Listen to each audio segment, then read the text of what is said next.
The KRGS Doors Show, proudly brought to you by KRGS Doors. For all your shopfront roller shutters, roller grills, folding closures and bifold doors, visit www.krgsdoors.com.au. Welcome to the KRGS Doors Podcast. I'm your host, Drew Blackman.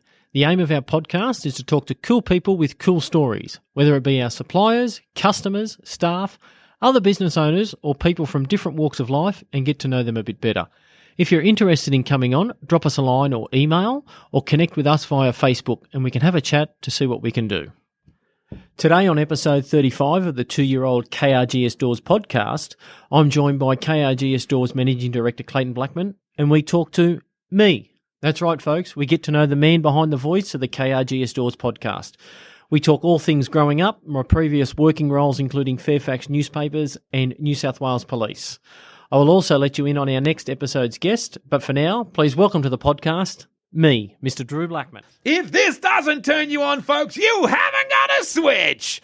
So, ladies and gentlemen, welcome to the KRGS Doors podcast. And just for something different today, our special guest is the host himself, Drew Blackman. So the role is reversed today. It's normally Drew doing all the questioning, but today it'll be my turn.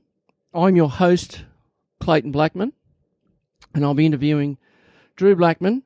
So I'll hit you with a few hard-hitting questions straight up. You happy with that? Straight from a current affair, I believe.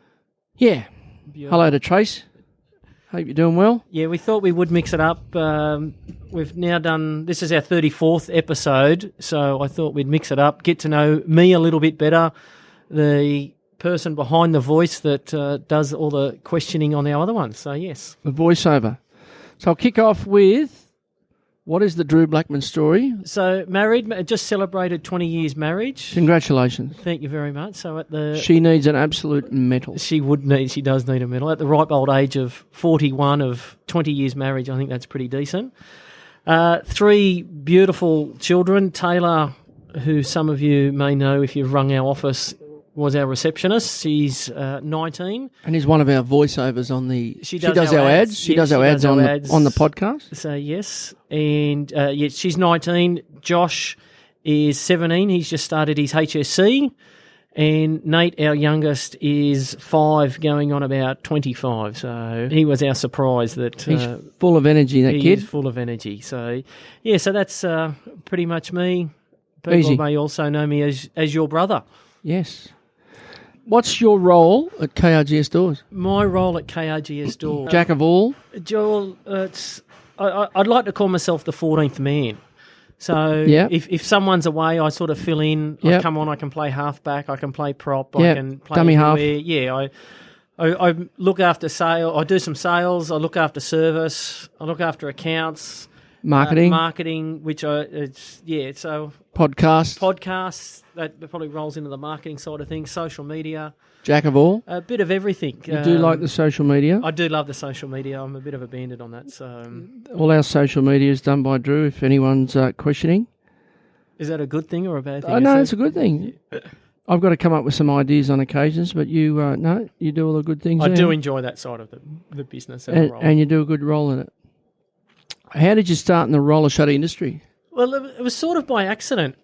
I used to do school holidays when, as most people know, yourself and Dad and also Mum worked at Monarch Group, Ever and a Day, and Norman Lorraine, who... Former owners, Norman Lorraine Stibbard. Yeah, they... Dad and Normie were good mates for growing up, even like back then. Yeah, they went to school together. And I remember... As young as sort of 3, I'd pack my bag and say, I'm going to Normie's house for the weekend. Right. And we'd go terrorise around seeing Susie in his MG and things like that. And then, school holidays, I'd come in and sweep the floors and be a general rouseabout and probably get in people's way more than anything. But, and then learn a bit, manufactured, maybe did a little bit of installing here and there. Yeah. And then...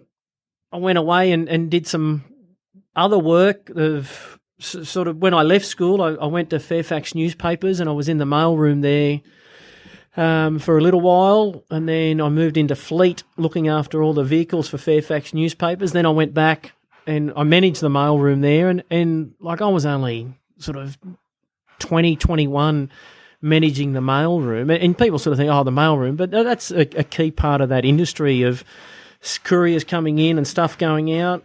And I was also managing people that had been there, like one guy, Kenny Raw, said he'd been there 48 years in the mailroom. You think he liked it? I think he may have. And I was managing these guys that were 60, 70 years old and knew the building inside and out and what went on. And here I was as a young, fresh-faced sort of 20-year-old managing them.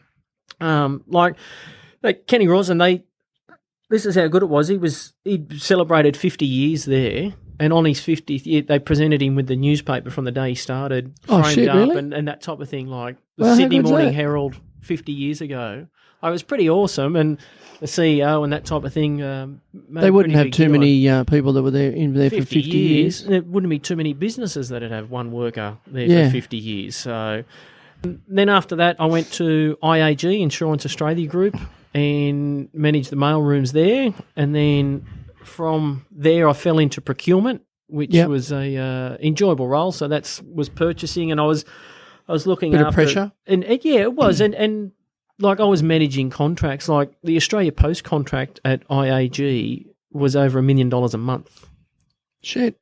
And like we had to make sure that we had that paid by a certain amount of time, and we got a 1% discount. And 1% on $1 million is a lot of cash. So you had to manage that, and then I also looked after travel, so all the travel, hotels and flights and everything like that. So you looked after cars there too, and then I looked after fleet as well. So the fleet and travel was a bit of it was enjoyable. It was busy and hard, but I shouldn't say the rorts, but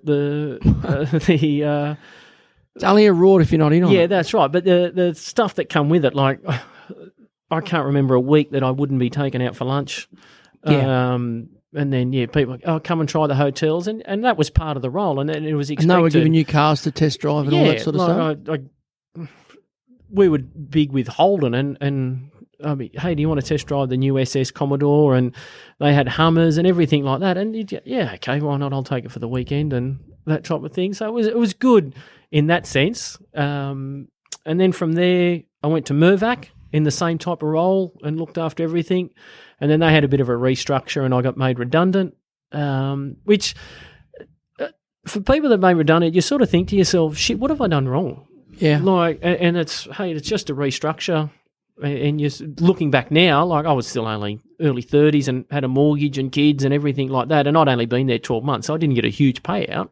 Yeah. But you sort of think, shit, what have I done wrong here? And then I went to the police force in procurement there, and that's an eye-opener as well. Like one day you'd be buying uniforms, and then the next day you'd be looking at have to buy a helicopter, and then I did some big research on the handheld radar guns. Oh yeah, and like things that the public wouldn't even know about. And you have to ask these questions and study this and realise how they all work.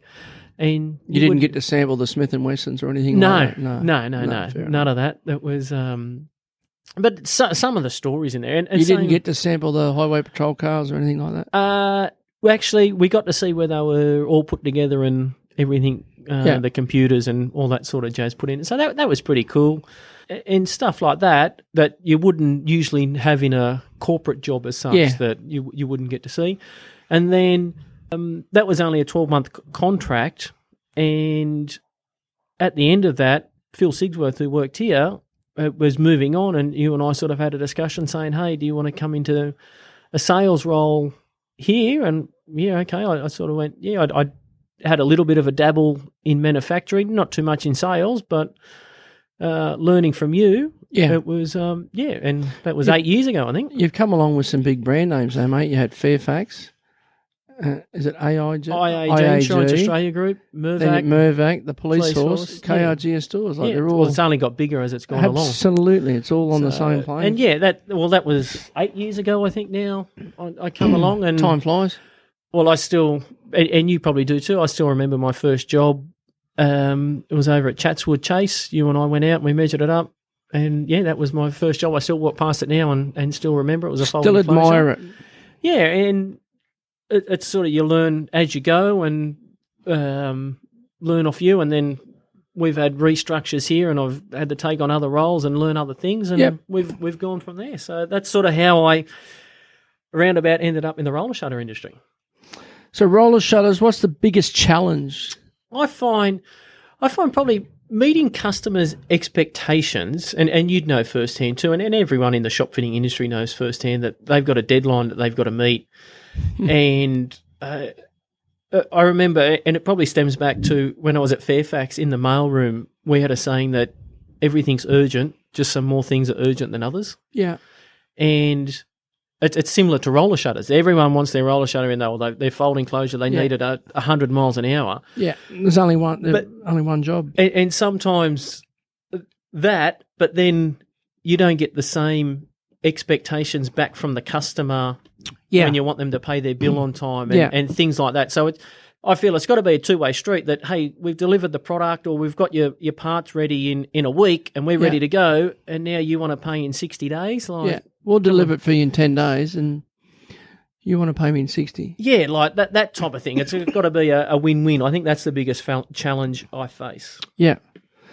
The biggest lesson learned on your journey so far? I think always to look for the positive. And I'm pretty easygoing. Like, nothing upsets me too much. Unless you piss me off completely, I'll blow up. But I'm pretty easygoing and cruise along in life. So I try and always look for the positive. I remember reading something, it was only recently that I read it, that these two boys, they wanted to go ride some ponies, ride some horses. And the owner of Not the young bull and the old bull. Not the young bull and the old bull, no. They want to ride these horses. And the owner of the ranch insisted that they shovel the shit out before they can ride the pony. Ride the ponies. So one of the boys hates it. He's complaining, he's bitching, this is really... And the other bloke, he's whistling and smiling and, how good's this? And the bloke with the shit says to him, what are you so happy about? And the other one says, well, with all this shit in here, there's got to be some ponies here somewhere. Somewhere. That's the evidence. So like take the positive out of that, all right, we've got to do a little bit of hard work, but the reward will come, I think, is the biggest lesson probably in life of put it in to get it out. What do you enjoy about your role currently? I think it's always changing. And as I sort of rattled off before, I've got sales and I've got service and I've got accounts and marketing and that type of thing. It's always changing. So never 2 days is the same. And you'd know too, going into no job's the same. No, correct. We've got to, how do we work out to get this door up 5 flights of stairs to install? And then the next job, well, hey, it's every job's a different challenge. Yeah, the next one's a metre by metre counter line with easy access. Correct. That part, and then also too, the marketing side. I love that, seeing a brand that we're trying to build here, KRGS Doors, seeing that grow, and it's little things that starting this podcast. Who would have thought that? Who would have thought we would have been 34 episodes? That's right. And how many subscribers? Yeah, we got, and I don't look at the subscriber numbers because 2 years ago we had zero. We had nothing. It doesn't matter whether we've got one or a million. Yeah. That someone's out there listening to our voice. I bumped into a shop fitter the other day at Bankstown Centro, and he says, heard your podcast the other day. I was like, mate, you're the one. Yeah, that's exactly right. Like, it's amazing to think that you and I sort of kicked around this idea of, hey, let's get a podcast, and it didn't cost us the earth to get all this equipment that we've got set up, and people, it is an icebreaker. People do speak to us now and say, I heard your podcast, you're doing a good job, you should be on radio, or you're talking shit and you got no idea what you're talking about. Well, there's one the other day, the inquiry we got, there was one of our up-and-comers heard our podcast and sent us an email and said, hey, about coming on, so that's one of our future. Yeah, and then even I look back to episode 2 with JD from JD Fasteners, and we've told this story before, that he's picked up business from a shop fitter just simply by someone listening to our podcast. He came on the podcast. Yeah, so I think that marketing side of thing, and I've enjoyed marketing for a long while, whether it's writing newsletters, and I even remember growing up, we'd be playing footy and I'd write the newsletter and I'd write absolute crap about the game, and like people were reading it and pissing themselves laughing, and I consider that sort of marketing as a sense of in long form and stuff like that. So I do enjoy the marketing side of things as well. And a bit of comedy. Yeah. Going back to one of those earlier questions, mate, you mentioned you were at Fairfax. You must have dealt with some journalists, like some high-profile journalists there you come across? Yeah, so, that was the Sydney Morning Herald and the Sun Herald. And so I think like Peter Fitzsimons was there at the time. Blokes are flogged. Well, I remember one day we had to come up from the basement and stopped at ground, and he got in and he held me back. Like, he was a big unit, held me back because he was on the 27th floor and he wanted to go straight through. So, but yeah, we Denny Wilder, he was there. Some of the racing guys, they were like the colourful racing identities. They were good value. One like little Brucey Cecil, he was you'd ask him for a tip, and 24 chances, 24 horses. That was his answer all the time. So it was good times. It was. They used to party hard too. Like, they'd work around the clock. Those guys, and breaking news, and you'd hear some stuff like even before it's in print or in the media. Yeah. What away from work, mate? How do you relax? Probably similar to you. I think sport. I enjoy both playing and watching. Rugby league, and then I still get a chance to play OzTag and touch footy. I'm lucky enough to, and you did too, and so did Dad. Got to play footy with their children. Which I'm currently doing now. I play OzTag on a Monday night with both the older kids, and I know you got the chance with Maddie. Yeah. And Dad also with us growing up, which as a kid you probably don't realise how special that is. That's right. Until you do it yourself, that, hey, this is pretty awesome that you're still able to run around. Yeah, and even you and I getting the chance to be able to play rugby league together. Yes. Like, there's 8.5 years between you and I, even though you don't look it. We got to play a season of A grade tackle together, which was my last year. Yeah, something special that we got to do. Remember that? Yeah, last game over at Pico's Park. Yes, against Elwood Saints. Yeah, walked off. That was it. So yeah, that's sport, and then just spending time with family, and even not only my own 3 kids and wife, but also extended family. We're pretty close. Yep. As a family, and it'd be probably not so much of late with COVID restrictions and that type of thing. But we're back now. We'd certainly go to Mum and Dad's for dinner and sit around and take the piss out of each other. Talk shit. Yeah, exactly right. And play pool and all that type of thing, which is really enjoyable. It is. Just talking crap. And those in the inner circle would certainly know that there's times there that some of us can't breathe because we're just laughing and stuff like that. So it's good time. But yeah, definitely sport and family away from work to relax. That's good. Now, normally on the podcast, we hit each of our customers with the Fast 5 questions. Yes. So here's your opportunity. I have heard this part before. You ever come across this part? Yes. So I'll hit you with it. So just whatever comes into your mind first. So what would be your last meal? My last meal, it would be, it's probably not so much the food, it's the actual place. It's a place in Japan. It's called a Korean barbecue. Mm-hmm. And we went there, Mum and Dad, or Dad's sister was living over there, and we went there. I was about 14, so 30-odd years ago. And this place, the health inspectors would have a field day. They'd get their quota up in about half an hour in this joint. It's one of them places, when you leave, you wipe your feet. But it's essential. It's just got long tables, and in the middle of the table, it's got like an indoor grill barbecue type of thing. Yeah.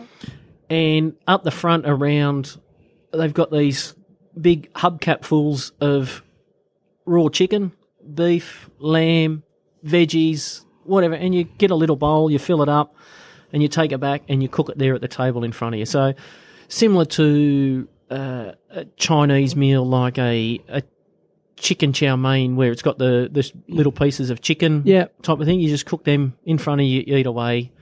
And it's a place to be? I I thought Halloween was there every night. Like the cobwebs was on the ceiling. But yeah, the Tucker was unbelievable. It was, it was a good place. That'd probably be the place I'd want to eat at. Your drink of choice? Well, I'm a non-drinker, so I can't say anything alcoholic. Yeah. But it's probably, and I don't use it for the benefits of weight loss or anything like that. It's a BSC brand Shred Lemon Lime. Are they one of our sponsors? They can be. Let's reach out. BSC, if you're listening. Yeah, free plug. Yeah, with lifetime supply of lemon lime shred. But it's a powder you mix with water. I find it so thirst quenching. It's something like that. I have to get onto it. Yes. What is the thing you're most afraid of? And you can't say Alicia. That's it. Yeah, my wife Alicia. Yeah, she'd be up there. Probably snakes. Snakes? I'm not a huge fan of snakes. I don't think any of us are. And/or heights. I'm not a huge fan of heights either. Roller coasters and rides I'm fine with. Yep. But like if I was up top rung of a ladder, my aort would be pulsating. Your aort would be pulsating because I'd be. Yeah, we do Christmas lights at home that each year we go pretty big, and I'm not a huge fan of getting up on the roof and that type of thing to put them up. So top 10 of the Shire. That is correct. Top 10 of the Sutherland Shire. Top 10 of the Sutherland Shire. Christmas lights. So. Get along this coming Christmas. Yes. If you're in the Menai area. Throw a couple of dollars in the letterbox for electricity, please. There you go. What would your autobiography be called? I think it'd be called Based on a Drew Story.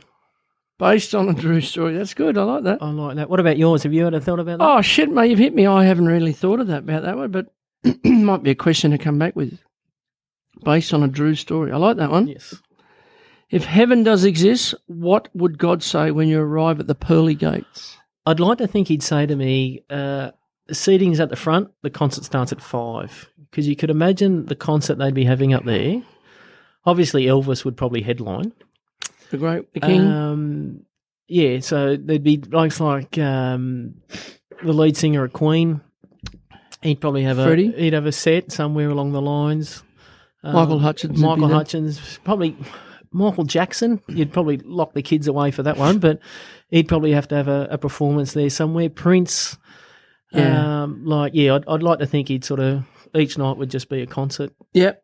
I'd like to think he'd say that to me. That's good, mate. Thanks for coming on the podcast and having a chat and telling us the Drew Blackman story. It's nice to hear some different answers about the questions. So thanks, everyone, for joining us. And we've got some new and exciting topics coming up soon with some different people. So Drew will keep you informed with who's our latest and our greatest and our upcoming. So, mate, thanks again for coming on. You did well. And catch up soon. Thank you very much for having me. It's a pleasure to be on the other side and be hit with the hard-hitting questions. But, yeah, as we said at the start, we thought we'd turn it around, get to know me a little bit better after 33 episodes. We put some personality behind the voice. Thanks, mate. You done well. Cheers, mate. All the best. That wraps up the 35th episode and our chat with yours truly. Now you know the story behind the voice. If you've missed any previous episodes of the KRGS Doors podcast, you can download them from our website, www.krgsdoors.com.au/podcast, or on your favourite podcast player, search KRGS Doors. Don't forget to hit the subscribe button to ensure you don't miss any future episodes. This also boosts our ranking and my ego. The other thing I suggest, if you've enjoyed the podcast, visit your favourite podcast player and leave a review or a rating.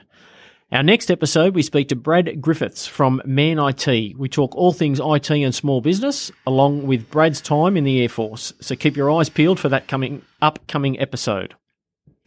I've been your host, Drew Blackman, and you've been fantastic for tuning in today. As always, you could be anywhere in the world, but you're here with us. Thanks. Till next time.